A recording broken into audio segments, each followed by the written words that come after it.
we go.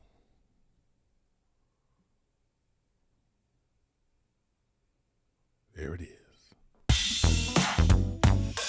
Okay, ladies and gentlemen, welcome to another live episode of Griffin with Griffin, yeah. Whoa, whoa, whoa. Yeah, yeah, yeah. With Griffin, This is Riffin with Griffin. with Griffin, yeah. Whoa, whoa, whoa, whoa, whoa. Yeah, yeah, yeah. Riffin with Griffin. Whoa, whoa, whoa, whoa, whoa. Whoa, whoa, whoa. Yeah. Whoa, whoa, whoa, whoa. Whoa, whoa, whoa, whoa, whoa. Griffin with Griffin. Yeah, yeah, yeah. Yeah, we're live. And we're strive. Staying alive. Riffin with Griffin. With Griffin, yeah. All right, what's up, y'all? Welcome to Riffin with Griffin. I hope it's good. I hope you, hope you enjoy. Thank you for being here. It is what it is. It is what it is. Riffin with Griffin live. You know, I often go live when I just too busy on the weekend and I can't get an episode in, but, you know, it is what it is. I hope it comes out good. I hope it sounds good. I hope I'm clear. Hey, so what's happening? Thanks for being here. If you're listening, you're listening later. You're listening to a live recording of the podcast, noon, August 23rd, which is today. The chat is live on YouTube right now, so I see the chat in front of me right now. So welcome, chat. Thanks for being here. And I'm doing it by myself. Wiggy's not here today. I just been going through it's just been a real busy time. Yeah, so make sure you hit the like button, and thanks for being here. Make sure you share, subscribe, catch me live on Twitch too. Erik Griffin Gaming, I do that. I put those videos up on YouTube at Erik Griffin Gaming, along with I'm live on Erik Griffin Gaming. So if you want to go on there, subscribe, support the show, I really appreciate that. So here we are. So thanks for being here once again. Like I say, I hope this is looking good, sounding good. I mean, when it's a live recording, you have like a lot of things can go wrong. So, we're just going to try to make it happen. But again, once again, if you're listening on Apple, iTunes and all that kind of stuff, thanks for listening every single week. And thanks, help me support the show, share.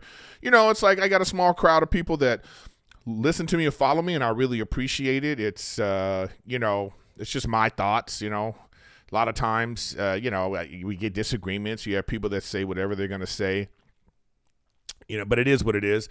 I've been doing King and the Sting a lot, and that's like a bigger podcast. So, you get like a lot of like people hitting you up. And I talk about that on King and the Sting a lot about like the haters. Like I don't understand, but but whatever. It is what it is. I mean, I do understand because it's the nature of like the internet. I get it. But I do want to say after the last episode I did, and I'll probably say this on King and the Sting, 'cause I'm going on there again tomorrow, is that I actually got an outpouring of love from the King and the Sting fans. And so I really do appreciate that. People were sending me messages, don't worry about the haters. And then it was like, of course, because then I started to think about it. I was like, yeah, there is more love than there is hate. So, so it is what it is. So let's not even worry about it. I just want to get you guys caught up. Thanks for watching last week's episode with Pauly Shore. I was in Vegas and I was doing that live. I'm not live, but I recorded at Pauly's house. He's such a character, a very sweet guy. It's like that character that he has is not really who he is. And I think that when he's on my podcast, he kind of like more of himself comes out. So that was a fun episode. And it was weird being in Vegas last week. I mean, Vegas reinstated, not Vegas, but I think all of Nevada reinstated their mask mandate for COVID. And it just, to me, seems ridiculous. This is just my thoughts about it. I'm not an anti-masker or anything like that. I'm vaccinated. What I do is I just don't go out a lot. I just try to stay indoors because if I don't like wearing a mask, then I know I'm not going to be around people. I go to my shows, which is a different thing. You go to the shows, then I go home. I just don't find myself going to a lot of places because I just don't want to deal with that. It makes me uncomfortable. I just don't like it. But that's just, that's neither here nor there. That's up to you. It ain't a political thing. It's my own personal, like, it's like, ugh, I feel restricted. I hate that thing. You know what I mean? But it's like, to me, like when you go to a place like Vegas, though, it just seems weird to me. First of all, there's no capacity restrictions. So, you could be 70,000 people at watching the Raiders. Just, even though that's outdoors. I don't even think it is outdoors. I think the Raider Stadium is indoors. Probably is, because for air conditioning, it'd be too damn hot. You go to like the Thomas and Mack Center, and it's like the place is full of people. My show was full of people. The casino is just full of people. And so I don't know what like this is for. I mean, I don't know if they're doing it for health and safety or if they're doing it for liability. If they're doing it for like, we got to make people think we're doing something. Because my thing is like, the agreement to me is you're going to Vegas. If you go to Vegas, then it's like, all right, I want to drink, gamble, whatever, all the bad stuff that happens there, all the debauchery, that kind of stuff that happens there. If you want to gamble away your kids' college fund, if you want like whatever, you're making an agreement that I'm coming here to this sort of unsafe environment. And if something happens, that's on me. Like, take some personal responsibility. It's on me. So I just think that we're going to get to a point where it's going to be waivers have to be signed. It's going to be like, how like when you see like a recording of like a show or something, and you don't know it's recording, and they say you walk in the door, and it'll be like, if you walk in the door, you are agreeing that it's okay for you to be recorded. They don't even need to get people's signature because they're letting people know you might be on camera. I think it's going to have to be the same kind of thing. Like when you buy your ticket to Vegas or you cross into the border, it should be a sign that says, hey, you are entering a place where you might get COVID. Good luck. And then we just move on with our lives at certain places. And even on a smaller scale, when you go to like a comedy club, here's another thing that really ticks me off, because I think I've talked about this already, but I don't care. You go to a comedy club and there's like, I see there was these tweets about the Comedy Store, Facebook posts about how I went to the Comedy Store and we got COVID and because they don't care about it. And it's like, hold on. You're going to a place where you want to drink, eat around people and laugh. Projectile spit laugh. I mean, that's just, you're laughing. People are laughing around you. You want to have your mask off. You want to eat and be merry. And you want to blame the place? Like, yo, take some personal responsibility for yourself and stop blaming, a private business that is doing something that is, according to like how COVID works, a comedy club ain't the safest place. It's not the safest place. So that's on you. Okay, it's on you. And to blame the place like they're supposed to be in charge of your health and safety. Now, yes, obviously the place can like set up some like do the best they can. But in terms of an environment where you're around other people, laughing with your mouth open and chicken wings and you're drinking alcohol and you want to blame the building, I have a problem with that. I really do have a problem with that. Okay, I don't want to get all into that. I do want to get into stuff. Something I realize about doing a podcast, which is great, is like, this is a good place for me to like work on, some premises, my material that I want to take on stage, because when I first start thinking of material, it comes off a little harsh, man. Sometimes it's like, because these are my thoughts, and then you have to go, well, how can I make these thoughts fun and entertaining? But like on a podcast, I don't necessarily have to do that. It don't got to be necessarily fun and entertaining so much as like, it's like, we're getting the thoughts out and you'll know the jokes, or like, not the jokes, but like the funny moments, the funny moments. And I've been thinking about something because, I'm down, I'm slimming down and I'm trying to lose some weight. And I realized the battle that I'm fighting, the main battle that I'm fighting is I'm fighting obesity. Obesity is like, man, this sucker is a killer, man. I mean, I even got some facts for y'all, obesity is just a damn killer. If you look at on the World Health Organization, it says obesity has reached an epidemic proportions globally with at least 2.8 million people dying each year as a result of being overweight or obese. What? 2.8 million people worldwide? 2.8 million. Do you hear what I said? 2.8 million people. And we're not doing anything. Like, we're not shutting the world down. We're not like, being like, okay, nobody can have hamburgers on Wednesdays to curb this. There's no restrictions on, the butter intake. There's no restrictions on sugar. There's like nothing. We're being poisoned. You know what I mean? And then again, personal responsibility too. We're not even trying to take care of ourselves until we have to. Man, this sucker is crazy. It's crazy, man. And so I was thinking about this, like obesity, man, is like, this sucker's like a shadow organization, man. It's like a shadow organization that's right in plain sight and nobody's talking about it. Like obesity is like Hydra from the Marvel universe. Obesity, you know what I mean? Obesity is Hydra and SHIELD is body positivity, and the social justice warrior liberal types, they think they're the Avengers, but they're on the wrong side, man. They on the wrong side. And so, especially when it comes to like, like I was talking about earlier with COVID, you know what I mean? Like you look at COVID, man, we blame like all these deaths and sickness. We totally blame COVID. We're like, oh man, COVID's terrible. Look what it's doing to people. But man, when you look at this shit, according to the, the CDC and stuff, man, obesity worsens the outcome from COVID. Having obesity increases the risk of severe illnesses from COVID. People who are overweight may also be at increased risk. Like, we're not giving obesity its due when it comes to COVID. I got another analogy for you. COVID is like the iceberg that hit the Titanic. Okay? COVID is the iceberg that hit the Titanic.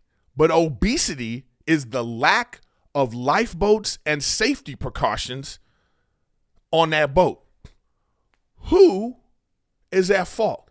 What's at fault? You know what I mean? Like, did the people on the Titanic die because they hit an iceberg? To some degree. But more people died because they didn't have enough safety precautions in place in the event of an emergency. That's obesity. So you can't sit here and be blaming COVID for everything when we're killing ourselves because we're not prepared. Now, obviously, if the ship never hit an iceberg, nothing happens. So COVID is bad. But let's not blame everything on COVID. Okay? So that's my thoughts with that. You know what I mean? So I'm going to turn that into some funny material eventually. But for now, that's, that's where we are with that, And I just think that we're not dealing with, that's why I feel like obesity is like this shadow organization, man. But it's in plain sight. Nobody wants to talk about it, It's like there's a disconnect between body positivity and being an unhealthy fat ass. And from a distance, you can't even tell who's who. It just depends on which one the social justice warriors want to prop up. Because people in our families, like I had an aunt with hypertension, high blood pressure, diabetes. She was fat as hell. They might look at her and be like, oh man. But then there's Lizzo. They look the same. So what are we doing? Who, you know what I mean? It doesn't make any sense to me. Here's something else. If I were McDonald's, I would put millions of dollars into body positivity campaigns. Like all the fast food restaurants should get together and be like, yo, let's pump out body positivity campaigns because we got to keep this train rolling because body positivity campaigns are in line with McDonald's. You know what I mean? Like they want McDonald's wants people to keep looking like that. And we're going to help you look like that. So do you feel good about you? Come on into McDonald's. it makes sense to me. Like they are, you know what I'm saying? Like they're right in line with each other and people don't realize it. Anyways, we won't keep going with that. I just wanted to point that out, man. Very interesting when you go to like the CDC and you just look up, if you just Google like obesity and COVID, and they have a lot of facts about this, man. They have a lot of things about, weak immunity. And, obesity has become the leading cause of death, and nobody's talking about it. It's like, I tell you, it's a shadow organization. Nobody is talking about how obesity affects things, because when you look right now and they show just the main facts about leading cause of death, one of them is heart disease. It's at the top of the list. But then you look at what causes heart disease, obesity is at the top of that list. So, it's just something to think about, guys. But I'm gonna turn the whole shit into material, and we'll see how it goes. You know what I mean? We will see how it goes. All right. Now let's get into some fun stuff. You know what I mean? I don't want to just already, it's like, that's what I think happens with my podcast when people watch me and they're just like, oh man, you're too serious or whatever it is like that. I mean, I'm by myself. This is me. This is a portion of my personality. You know what I realize when I go on other people's podcasts and people love me on other people's podcasts. I realize I'm like the Nate Dogg of podcasts. You know what I mean? I'm the one, people... People like me on a track, but they don't want to listen to my album. That's how I feel about my podcast life right now. All right, so let's go into some more fun, light-hearted subjects. So I saw that that there was a great interview between Draymond Green and Kevin Durant. Like it was on, I don't know what it was on, but it was actually pretty fascinating interview. And it really is just about the state of what's going on. Like this one says, Draymond Green's Warrior interview with Kevin Durant is the inevitable evolution of sports media. And I thought to myself, it really is. I mean, it's like, there's good and bad with the internet. There really is. You have the good, you have the bad. The bad being trolls, the bad being like, child pornography and like hate, the hate that people spew and bullying and all that stuff. But, there is some good too. And it's like, I just think for celebrities or people like these athletes, I mean, the internet and the way the media is right now, they can tell their own story from their own words. It's like, what do you need some interviewer? What do you need like Bob Costas or one of those type of guys? And no shade on them. I think Bob Costas is great. And, he's one of the good ones. But I'm just saying for instance, you don't need like LeBron James. If LeBron James was going to do the decision now, would he need Jim Gray? Like right now, he has his own platform, his own way. Like LeBron could have just like went live on Instagram, or he could have went live on YouTube. He could have told everybody, I'm going to go live on YouTube at this hour. You know what I mean? And then like, I'm going to talk about it. He could have done it himself. He could have done it on HBO because he has his own show, his own production company. And I just think like, this is like where it is. And the honesty that, I don't know if it was necessarily honest, but the conversation that they had with each other as like, competitors, as friends, as professional athletes, they were able to be at a level of vulnerability that I don't think they would have with a person who doesn't play the sport or just a person who's like in the media. You know what I mean? And they got to some stuff, and I just thought it was very interesting. I don't necessarily agree with the things they were saying. Like it's like Kevin Durant blamed Steve Kerr for the reason why how the organization and Steve Kerr dealt with that little blow up that Draymond Green and Kevin Durant had. I'm just like, really? You want to blow up this championship thing for that? I mean, what? I don't know. But he's someone that jumps around. I'm not going to be surprised if he leaves the Nets in 2 years or even a year.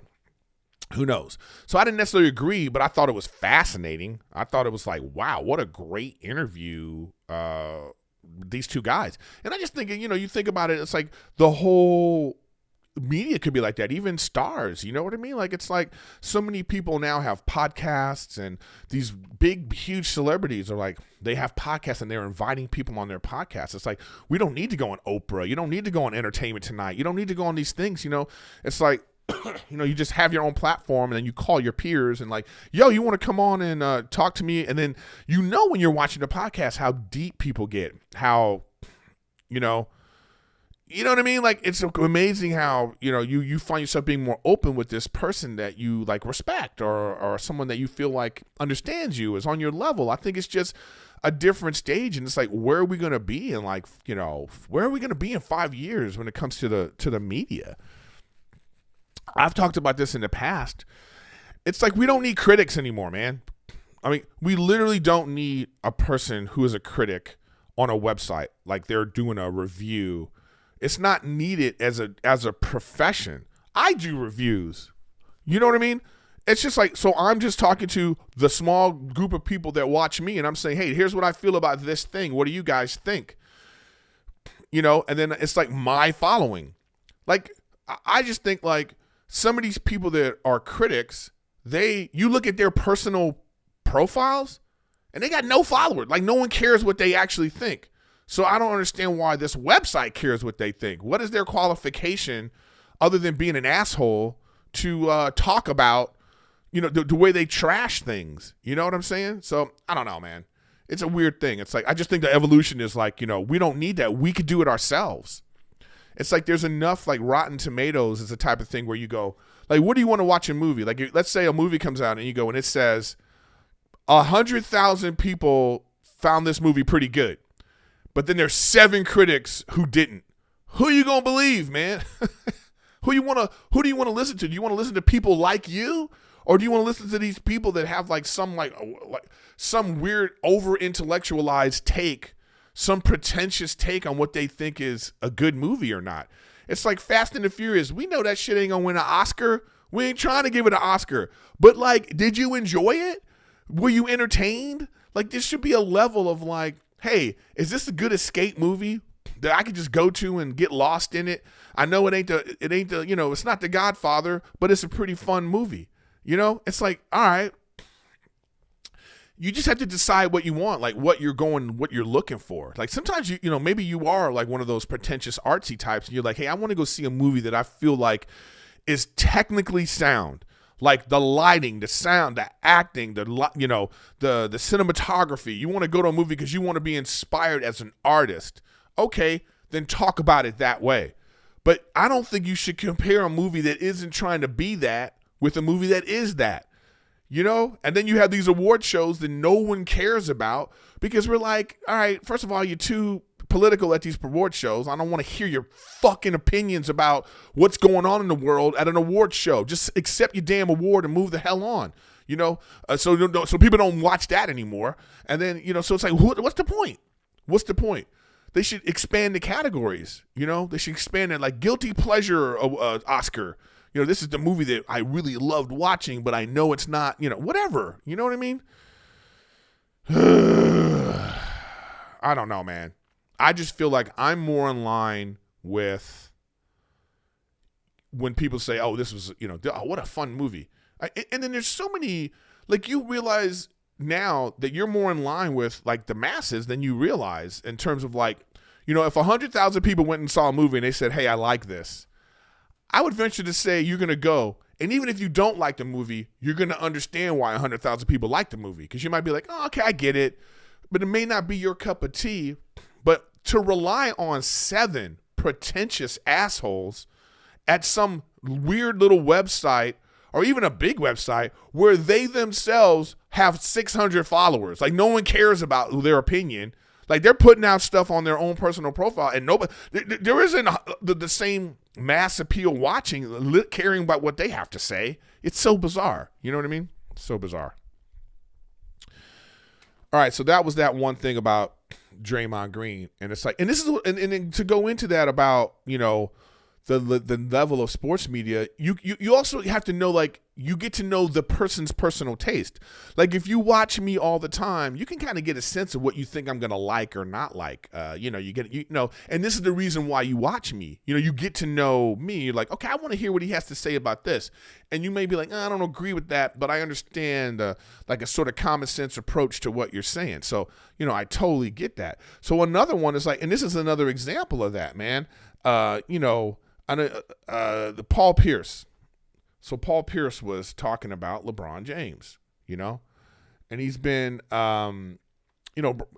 he said this thing about LeBron James. He goes, Paul Pierce, if LeBron doesn't win this year, he's not top 5 all time. And people are clowning him because he's such a hater. You know what I mean? Like Paul Pierce is such a hater. And it's like so funny to me. Like if you watch basketball, like I always think every time when Paul Pierce was on the air before he had his little controversy and got fired for like saying some dumb stuff on the internet, he went live and didn't know he was live to everybody, and he was saying some really outlandish stuff, and so they fired him. It's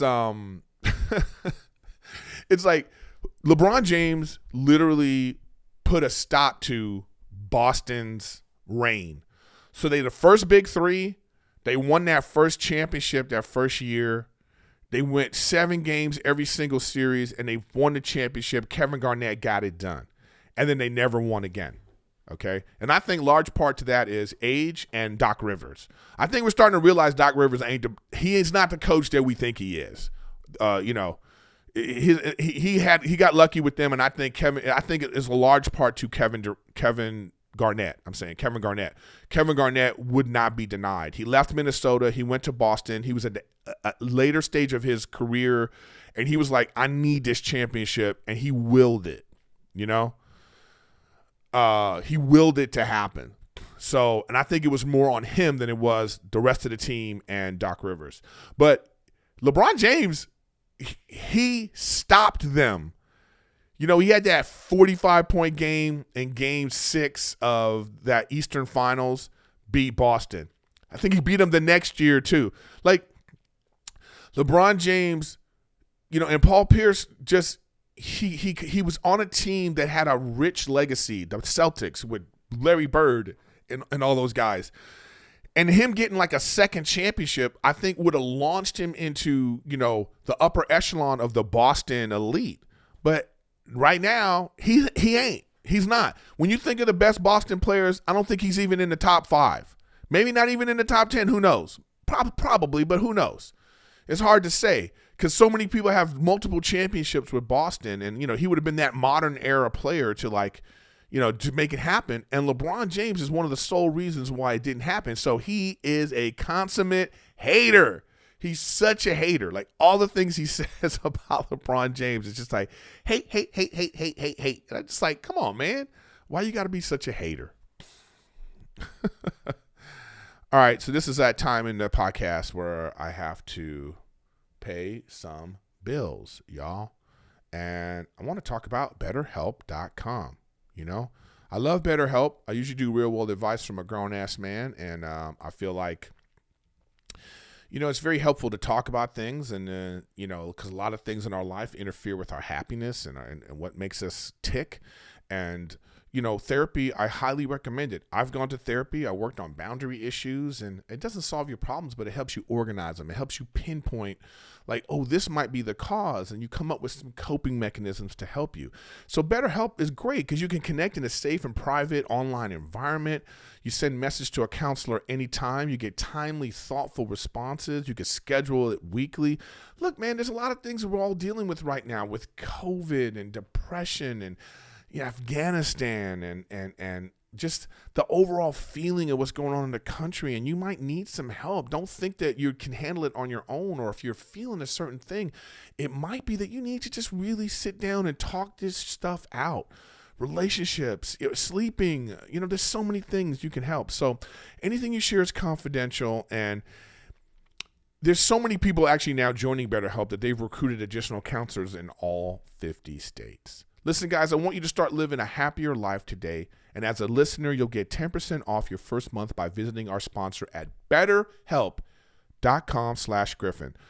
Join over 1 million people who've taken charge of their mental health. That's BetterHelp, HELP.com/Griffin for 10% off your first month. Let's start living a better, happier life. All right, y'all. We did it. So anyways, thanks for being here. You guys in the chat right now, and for you guys listening, later, thanks for listening once again. Again, check me out on Erik Griffin Gaming. I game all the time. It's on Twitch. I play a lot of Call of Duty, mostly Call of Duty. I love that game. I love Warzone. The season 5 started, and I love it. I really love the game.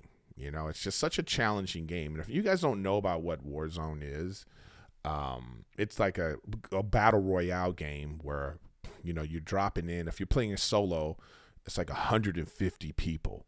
And then like 150 people are logged into this server, and they drop into this like made up city, and you parachute into like parts of the city, and then there's like gas that comes, and it closes every like 2 or 3 minutes, and it closes and it closes and it closes. And it's like, who is left standing? It has, it's just the rich graphics and gameplay, and there's so many things to complain about, but there's so many things that you love. And you're, like I say, you're playing against other people, so you can do solos, duos, trios, quads. It's you and your friends are playing against other people, and it's just like such a challenging experience. So I really think, if you play video games, this is just one of those games that I think you should play. And like season 5 is out, and I have a lot of videos up on Erik Griffin Gaming on YouTube. And again, like I say, I game daily on Twitch when I can. I'm about to start going out of town a lot, so I don't know if I'm gonna be able to be on live as much as I am, And then we're also going to I'm actually going to Adam Devine's wedding, which is a destination wedding. It's going to be out of town. So Rachel and I are going. We're going to have a little vacation, and I'm for sure not taking my Xbox. I can't even imagine going on a vacation and having the Xbox with me. That'll be just like a nightmare. Just the fights I would get in with my chick. So, it is what it is. Comics do a lot of jokes about destination weddings, because it's like, but because of COVID, I totally get it. And because like I am now engaged, and we are, planning like a wedding for next year, like June, whatever it is like that. And now I'm thinking about it. I'm like, oh my God, wedding arrangements are a nightmare, man. It's like, you don't want to invite any, I realize too, is like, I know a lot of people, and there's a lot of people of these people that I know that I wouldn't invite to my wedding. I'm like, and let me tell you the hardest part about, having a wedding.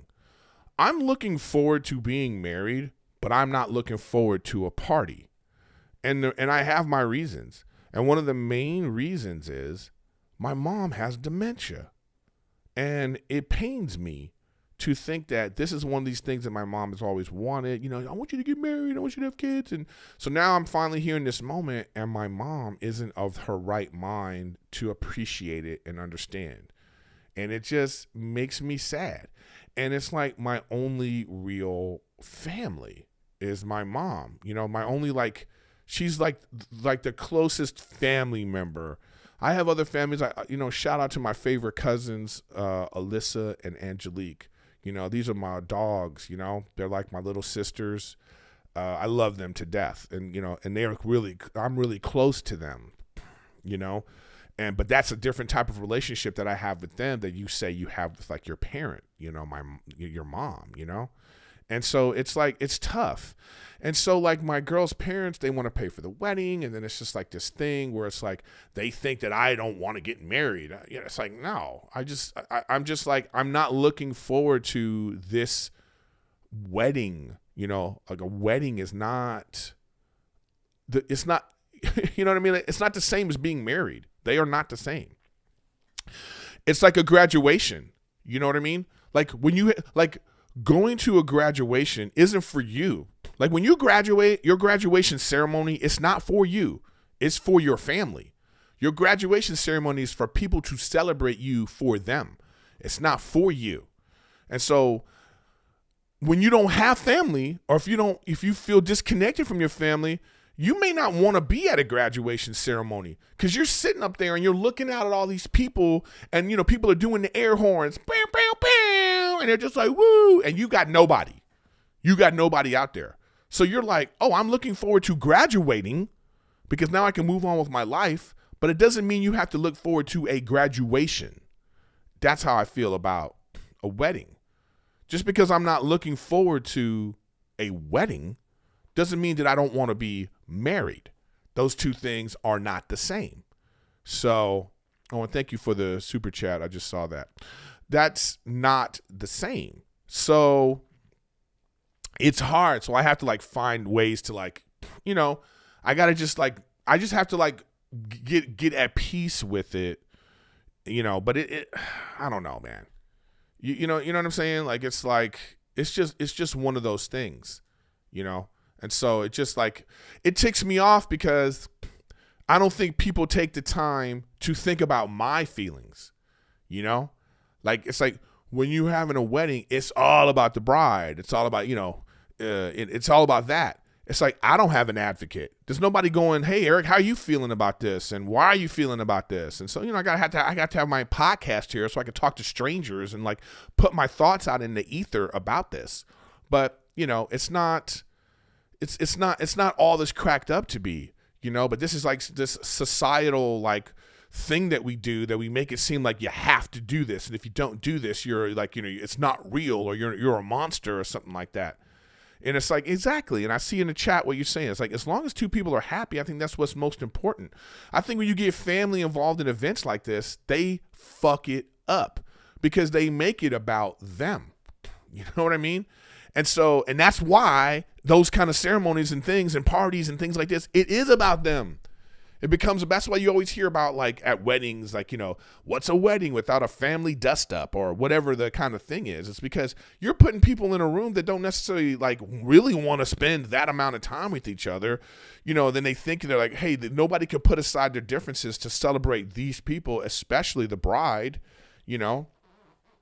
People are, we've been trained to, they've been trained and inundated with these ideas that, hey, you have to have a big wedding and and all this stuff, and you're just kind of I guess you have to have it like that. But one thing I'll say for Rachel is that she doesn't necessarily come off to me that is the biggest thing she wants. I think the thing she really wanted was the ring, and I got her a ring, and then most mornings, if she didn't go to sleep with her ring on, and she takes it off, she wakes me up, she hands me the ring, propose to me.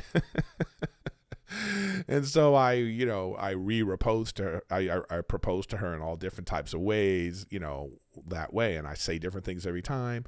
And literally every time she cries, every time she gets swelled with emotions. And I think that moment that her and I are sharing is more important than some party that, and I have to remember that. I'm saying that not to say don't have it.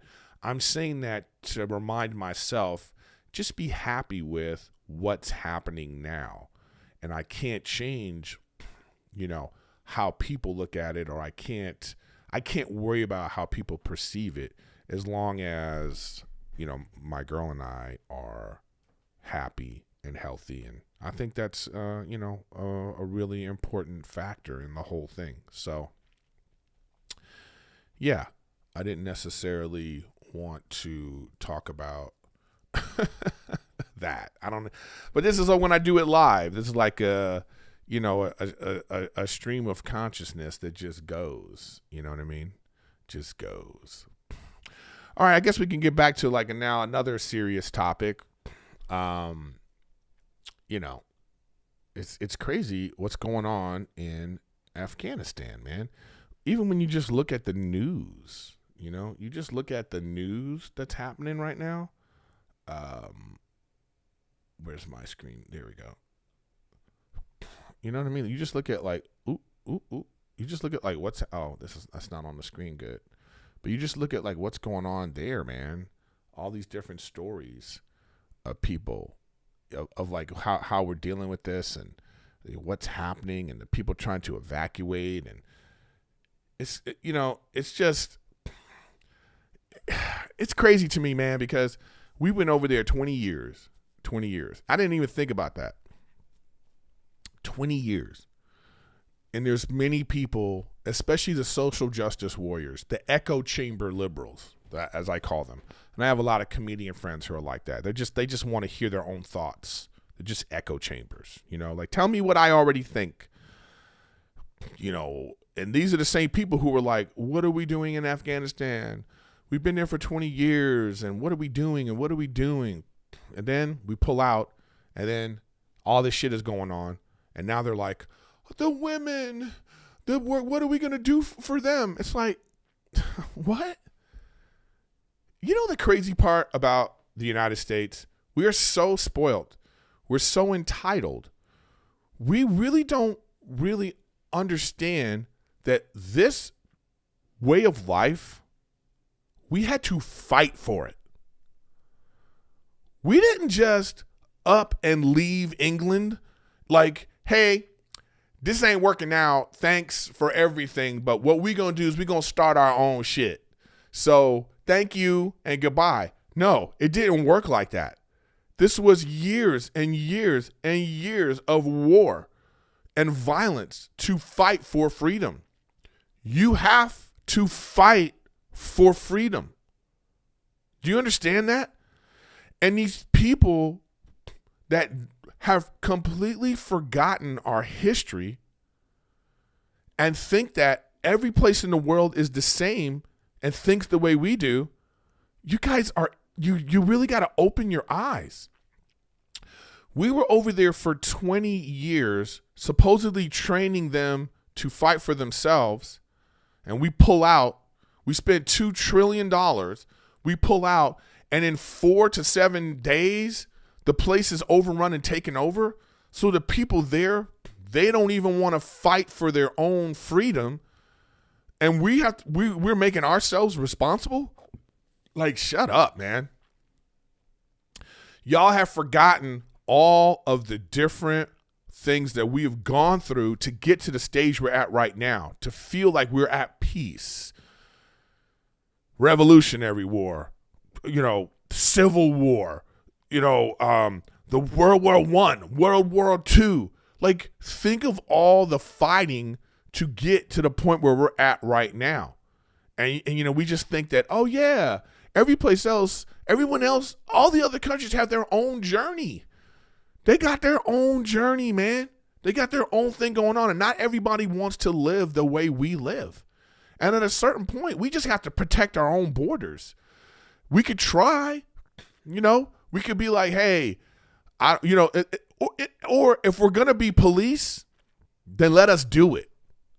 You know what I'm saying? Like, we're handcuffing ourselves too, because we're saying, hey, bad stuff is going on over there. We need to go over there. Hey, but when you're over there, make sure you do this gently. It's like, there's no gentle war. There's no gentle fight for freedom. Okay? And within the country, and even then, and even when, look, even in our own country, when we're fighting racial injustice, which is still going on today. In a country that fought so hard for freedom to the point where we're at right now, we are still fighting for racial inequality, for racial equality. We're still fighting for, for the police to treat people equally. We're in this country. So you think a place like Afghanistan, who is not as where we are, that only 20 years they're going to change their whole attitude and be like, okay, well, they don't want that. These people, what they're doing to women and how they feel about women, and you think we're the most sexist country in the world? Man, I'm telling you. It's tough, man. It's a tough thing. You know what I mean? It's so, I just think, like, I understand both sides of this of like being like, hey, there's no easy way to, like, pull out of a place that you've been the bodyguard. You know what I mean? It's like you've been the security, the this whole time. And the people are like, okay, great. Thanks for being here. We're going to boom, boom, boom. There was no real like thought, well, because after 20 years, you think, well, if they're not going to leave, they're not just going to up and leave. And then we up and left. And the freaking Taliban was like, thanks. We got it from here. Ugh. And then it's crazy, all the stuff that's going on all over the world too, man. That's the crazy part too. All over the world, there's stuff going on that's different. Like, I started to read about stuff that's going on in Australia, man. Man, Australia, they got a police state going on right now. You can't leave. They got all these lockdowns, and you can't go out. You can't go 5 meters away from your house. You have to only talk to people you know. You can't go to work. It's like, I don't know what's going on over there. We don't even care. We're not even thinking about it. We're like, so, I mean, they're protesting how we handle COVID. We got the same thing going on here, but not even to that extent. So we don't even know about all the things that are going on in other places. France and Australia and like different Germany and all these different places, they got their own set of problems going on. So, and it's like, I don't know, man. Everything's so politicized. Everything's so political that we can't get any common sense. We can't get any common ground. We can't get like us to like get together and do what's best for everyone, for most people, for the majority of people. Like, there's always going to be some outliers. You got these, like, especially with COVID, man. I mean, I hate hearing about, you hate hearing about people who are the anti-vaxxer people who are like dying, And it's like there's so many of those stories being put out where like they're in the hospital and the hospital workers are like, man, these people on their deathbed going, I was wrong. You know what I mean? You just go, and then, there's part of you that wants to be like, if you're like somebody who's already been vaccinated and, you think like people got to learn their lesson. I get that sentiment, but overall it's still sad, man. It's a sad situation. And it's because we don't have all the facts. Like going back to what I was talking about earlier, no news organization is talking about the effects of obesity in the fattest country in the world. We're not talking about how obesity affects COVID. We're just, let's put a mask on. Yeah, the mask should be like, don't put hamburgers in your mouth. I don't know, man. As a fat person myself, trying to work on my health because I have to, because if I don't, I'll die. I'm in a new unique situation to be like, man, I should have been doing this early on. It's like, one of those, it's like, and we have to take personal responsibility because the government ain't trying to help. It's not like they're banning sugar. It's not like they're like saying like, hey, you can only eat fast food on Wednesday and Friday. Corn syrup, no more corn syrup and stuff. The FDA isn't looking out for our health. They ain't looking out for our health. They're not, you know what I'm saying? They're not, they're putting stuff out, like anytime, and this is the thing that's like, we're slowly killing ourselves by this shadow organization called obesity. It's definitely Hydra. Obesity is for sure Hydra, man. And we're sitting out here thinking that, yeah, we got this. We got it, baby. Woo. We gonna beat, yes, body positivity, feel good about you. And obesity is like, good. Welcome to the dark side. And if we don't do something about this, man, it's only going to get worse. And it keeps getting worse and worse and worse. But we're busy politicizing everything and not talking about things in the way that we should talk about it to really make sure that the health and safety and well-being of our country is intact. And we're just not doing that. We're not doing that. Everything becomes about being male. Everything becomes about being racist. Everything becomes about like, it's like male toxic masculinity, white privilege, all this distracting shit when we could like really get to the underlying things about what's going on in the world, Like there are bad people doing bad things, but it's like, can we delve deeper and find out how they got into those positions? Can we delve deeper and find out, like, how can we get good people in these same positions? Like, it takes some more, what's my favorite word, y'all? Nuance to the discussion about the problems of race, gender, and even sexual orientation, man. You know, it's like I'm tired of like fighting about gender, and both sides are fighting. Like, you know, you got these people who are like, you know, they want to get rid of male, female. And I think it's a deeper discussion. I think it's a deeper discussion about, like, yes, we have like certain attributes that we've put on the two sides that maybe we should take that away. Like, you know, like wearing a dress and wearing, you know, a suit pants, you know, pants and a shirt and, like, you know, ties and like colors, pink and blue. And if we take away all those things and we let people like do what they do, you know, maybe we wouldn't feel so strongly about like what's a man and what's manly and what's, you know, womanly. And, you know, we can delve deeper into those things. But like ultimately though, I don't have hate for people. But like, I do have an idea of what I think a woman is, and I do have an idea of what I think a man is. And I think we all feel the same way. And then this small sect of society is trying to make us feel bad about how we feel about it. You know, if I say to you, hey, well, I'm looking for a woman, we need a woman for this particular thing. And then they're going to be like, no, you don't. Or, you know, a transgender person could be like, I'm a woman. And then I could be like, yeah, well, my wife and I are looking for a surrogate to have a kid. So what are we looking for? How do I ask for that to make you comfortable? How do I ask for that? Huh? Hello? Anybody? Yeah, shut up. You know what the hell we're talking about. That's the thing that pisses me off. You know what we're talking about. We could talk about that in that way and still be sensitive to this other side's feelings and the things that they're going through, because it's all new. You know, it's all new. So we have to find a way to be sensitive to everybody's feelings. But stop acting like you don't know what we're talking about when we say woman, when we say man. Okay? Stop acting like you don't know what the hell we mean. You know what we mean. So let's deal with that, and then we can move on to how we can move forward to make everybody feel comfortable. You know what I mean? So what's the new language that we can do to make you feel okay? That's what I need. Tell me that, because I don't know how to speak to you, because you making me feel like I'm a monster when I have no ill in my heart towards how you want to live.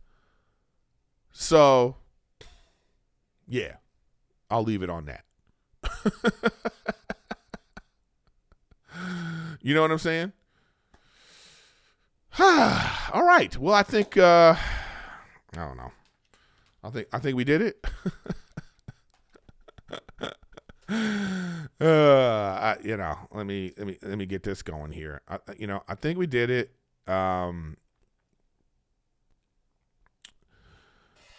And there we go. That's my outro music. Some free shit I got on YouTube. It's called 6 Feet Off the Ground Outro. And it's like one of those free things you can use. But anyways, guys, I appreciate you being here every week, for the ones that come every week. And, you know, again, catch me live. Make sure you like, share, help me share, spread the show. And like I say, just all genuinely, thanks for being here. I don't thank my fans enough, and I really do appreciate the ones that are just dogs. You guys are roll dogs. You guys are here every single week. You send me messages. You're like, thanks for doing what you do, and I do appreciate you. Obviously, I want the show to be bigger, but if this is as big as it is ever going to get, I still love it. That's why I keep doing it. We're on episode 148, and we're going strong, and once again, I'll see you next week. I don't know if I'm going to have a guest or not. I don't know what's going to go on. We'll try to get real world advice from a grown-ass man back. And I'm trying to do some other segments too. But overall, I appreciate you guys. And I will see you next